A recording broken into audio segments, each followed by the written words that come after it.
Hello everyone, welcome to my channel. And ये मेरा day 2 था हमारा। हम लोग जा रहे थे शिलोंग टू डॉकी। और ये आप बीच रास्ते में देख सकते हैं कितने सुंदर सुंदर व्यू आ रहा है। ये ना खेत थे, क्योंकि यहाँ पे बीच में ना छोटे छोटे विलेज हैं जहाँ पे लोग रहते हैं और ये लोग खेती करते हैं। तो इनका ये जो खेत आप देख रहे हैं, इन्हें सीढ़ीदार खेत बोलते हैं यहाँ पे। और जो हमारे ड्राइवर भैया थे, जो हमने कैब बुक करी थी, उन्होंने बताया। अच्छा, यहाँ पे मैं आपको एक चीज़ बता दूँ। अगर आप शिलोंग में हैं और आपको डॉकी जाना है या आपको चेरापूंजी जाना है घूमने के लिए, तो आपको उसके लिए कैब करना पड़ता है, क्योंकि आपके पास कोई गाड़ी तो होती नहीं ना। यहाँ पे ऊबर है ना ओला है, तो आप लोगों को कैब ही बुक करना पड़ेगा। और जो कैब के चार्जेस होते हैं वो इनके सारी जगह ही मतलब सेम ही रेट होते हैं। आप थोड़ा बहुत बार्गेनिंग कर सकते हो 200-300 रुपये का, लेकिन उससे ज़्यादा नहीं। तो इनका ये पर डे के हिसाब से इनके चार्जेस होते हैं। ये लोग सुबह 8 बजे से लेके आपको रात को शाम के 4 से 5 बजे, क्योंकि यहाँ पे 4 बजे अंधेरा हो जाता है, तो इनका जो टाइम रहता है वो 4 से 5 बजे तक का रहता है। उसके ये लोग 4,500 रुपये चार्ज करते हैं पर डे के। अगर आपकी बार्गेनिंग बहुत ज़्यादा अच्छी है तो ये ज़्यादा से ज़्यादा 4,000 या 3,500 रुपये कर सकते हैं पर डे के चार्जेस। अगर आपको 5 दिन से ज़्यादा के लिए गाड़ी चाहिए या 4 दिन से ज़्यादा के लिए चाहिए, तो ये 3,500 रुपये में आपको लेके जा सकते हैं। तो ये इनके कैब के चार्जेस रहते हैं। तो ये जो हमारे कैब वाले भैया थे, तो इन्होंने मुझे बताया कि यहाँ पे जब आलू की खेती होती है तो ये पूरा खेत वाइट वाइट वाइट फूलों से भर जाता है, जो कि बहुत ही सुंदर लगता है। और आप यहाँ से अभी व्यू भी देख सकते हो, कितना सुंदर लग रहा है, कितने अच्छे लग रहे हैं माउंटेन्स। और अभी ना यहाँ पे कुछ दिन भैया बता रहे थे, कुछ दिन पहले लैंडस्लाइड हुई थी, तो उसके यहाँ पे ये रॉक्स वगैरह भी पड़े हुए हैं, जो अभी आपको आगे की साइड में दिखाऊंगे कि कितनी मतलब कितनी बुरी तरह से यहाँ पे लैंडस्लाइड होती है। फिर भैया ने बताया कि आप अगर आप किसी और सीज़न में आएंगे तो यहाँ पे बहुत ज़्यादा बारिश होती है। गर्मियों के सीज़न में तो यहाँ पे जो विंटर का सीज़न है वो बेस्ट रहता है, तो आप विंटर के सीज़न में ही विज़िट करें। अच्छा, दो चीज़ें जो मैं इम्पोर्टेंट बताना चाहूँगी वो गर्ल्स के लिए है, जो आपको कोई नहीं बताएगा। कि यहाँ पे आप जब भी आए ना, आप विंटर के अगर सीज़न में आ रहे हो नवंबर दिसंबर में, तो आप अपने गर्मियों के कपड़े भी लेके आएँ, क्योंकि डॉकी में बहुत ज़्यादा गर्मी रहती है, बहुत ही ज़्यादा। वहाँ पे आपको लगेगा ही नहीं कि विंटर है, बहुत ही ज़्यादा गर्म रहता है। ये बात मुझे किसी ने नहीं बताई थी और मैंने सारे गर्म कपड़े रखे थे अपने। एक दो थैंक गॉड मैंने जो ड्रेसेस रख ली थी अपनी।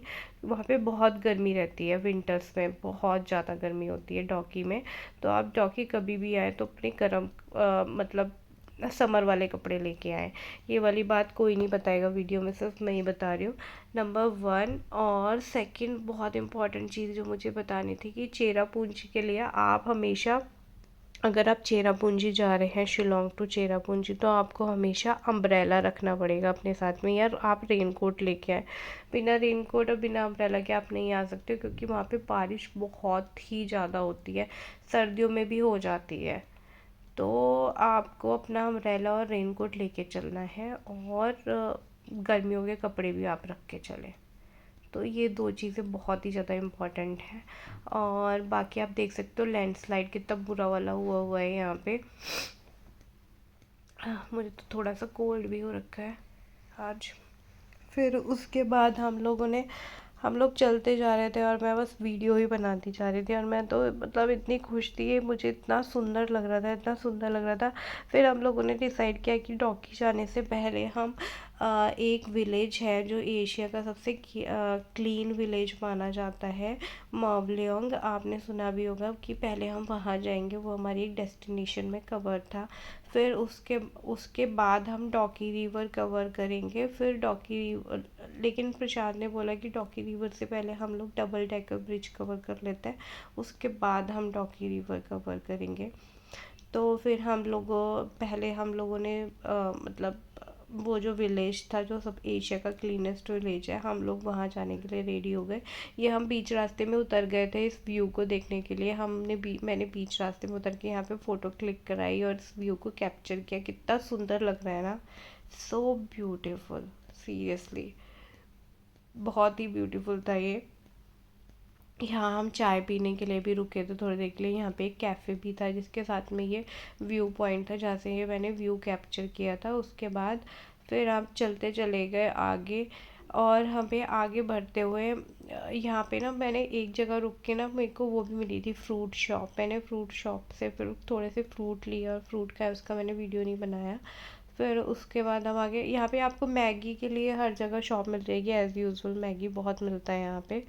उसके बाद हम आगे चलते हैं। अच्छा यहाँ पे ना फू जो डॉक भैया ने बताया कि हमारे ना होटल से ऑलरेडी मुझे मैसेज आ गया था, यहाँ पे फूड का बहुत प्रॉब्लम है।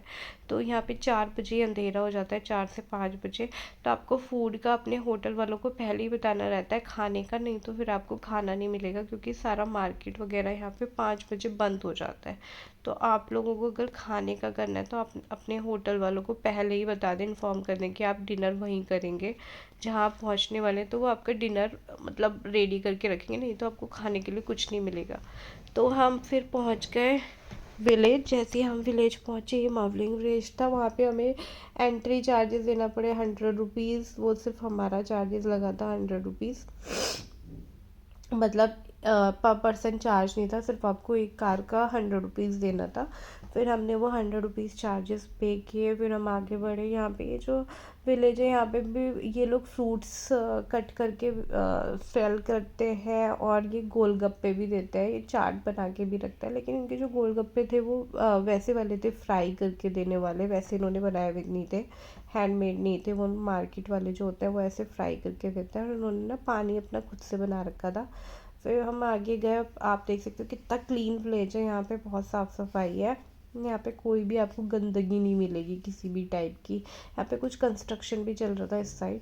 फिर हम आगे बढ़े। फिर हमने हमने फिर हम अब जैसे ही आगे बढ़ रहे थे, हमने इतने बड़े बड़े ट्री देखे, बहुत ही पहले टाइम के ट्री लग रहे थे ये।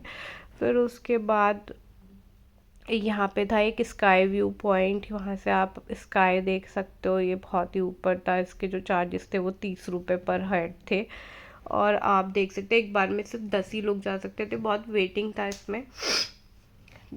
उसके लिए हमारे पास टाइम नहीं था कि हम इसको कवर कर पाते, क्योंकि इसमें वेटिंग टाइम बहुत ज़्यादा था। और मैंने इतना ये फ्रूट का ये पिक्चर लिया था। ये एक टाइप का फ्रूट है यहाँ पे। ये ना बेसिकली ऑरेंज होता है ना, उसका बड़ा वर्जन है। ये बहुत खट्टा होता है। ये भी ये लोग काट के सेल करते हैं। मुझे बिल्कुल पसंद नहीं। ये ऐसा था, मुझे बहुत रिस्की लग रहा था ऐसे पेड़ पे चढ़ के जाना, तो ये मैंने अवॉइड किया, मैंने किया ही नहीं। फिर उसके बाद हम आगे चल दिए। आगे चल के ना मुझे एक ट्री हाउस मिला, ट्री हाउस टाइप का। ये आप देख सकते हो ट्री हाउस। ये मुझे बहुत ही ब्यूटीफुल लगा था।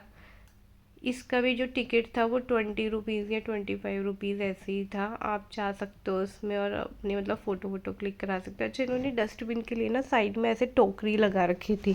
हर जगह इनकी ना आपको डस्टबिन इतना सारा मिलेगा, और इन्होंने हर जगह ना वुडन वाली टोकरी लगा रखी थी। यहाँ पे ना वुडन बहुत सेल होता है, वुडन वाले आइटम्स जो कि बैम्बू से मिलता है। बैम्बू आइटम्स ये लोग बहुत सेल करते हैं। बैम्बू के ग्लास, बैम्बू की हर चीज़ यहाँ पे आपको सेल करते हुए मिलेंगे, मतलब शॉप्स मिलेंगी छोटी छोटी सी, उस पे बैम्बू के आइटम सेल हो रहे होते हैं। फिर हम उससे आगे बढ़े। आगे बढ़ने के बाद हमें मिला स्पाइडर, जो कि ऊपर लटका हुआ था। उसकी प्रशांत ने वीडियो बनाई स्पाइडर की। वो एक मतलब बहुत ही बड़ा स्पाइडर था। हमारे यहाँ इतने बड़े बड़े स्पाइडर होते नहीं हैं बेसिकली, और यहाँ पे बहुत काफ़ी बड़े बड़े स्पाइडर थे। मुझे तो ये ट्री हाउस इतना पसंद था, मैं इसी को ही बस देखे जा रही थी, और इसी की पिक्चर क्लिक करे जा रही थी, और इसी का वीडियो बनाई जा रही थी। और फिर हमने ये एक चर्च था, जिसमें मैं नहीं गई अंदर की अंदर, क्योंकि मैंने चर्च काफ़ी देख रखे अंदर से भी। ये देखिए, ये है डस्टबिन, इन लोगों का डस्टबिन। तो इन लोगों ने ये हर जगह लगा रखे हैं, थोड़ी थोड़ी 5-5 मिनट की दूरी पे इन लोगों ने लगा रखे थे। फिर हम आगे गए। आगे जाके प्रशांत को लगी भूख। फिर उन्होंने खाया खाना। खाने में मैंने उनको पूछा कि क्या क्या आइटम है, तो ये राइस था, दाल था, सब्जी था, और चिकन था, और ये इनका लोकल फूड था, जिसमें बैगन की सब्जी थी, लौकी की सब्जी थी, और चिकन था। अच्छा, ये लोग वेज थाली, और यहाँ पे वेज थाली मिलेगी आपको, चिकन थाली मिलेगी, 2 टाइप की थाली देते हैं। वेज थाली इनकी बेसिकली 100-100 के बीच में होती है, 150-170 तक मिल जाएगी। और जो नॉन वेज थाली होती है वो 250-300 तक के बीच में होती है।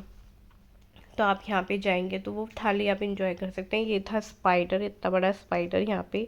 ये थोड़ा कैमरे में छोटा सा दिख रहा है बट ये बहुत बड़ा स्पाइडर लग रहा था जब मैंने सामने से देखा था। फिर हमने क्या किया, फिर हम वहाँ से आए, फिर हमारी आई शॉपिंग की बारी, जिसके लिए मुझे बहुत ही इंतज़ार रहता है। आप ये देख सकते हो यहाँ पे ये वो इस टाइप के आइटम्स बनाते हैं। ये थे वुडन आइटम, और ये आपको ना ये बैम्बू के बने हुए ये सारी चीज़ें मिल जाएंगी वुडन इस टाइप की, ये बेच देते हैं। ये आपको हर स्टॉल पे सेम सेम ही मिलती हैं। Made of oat.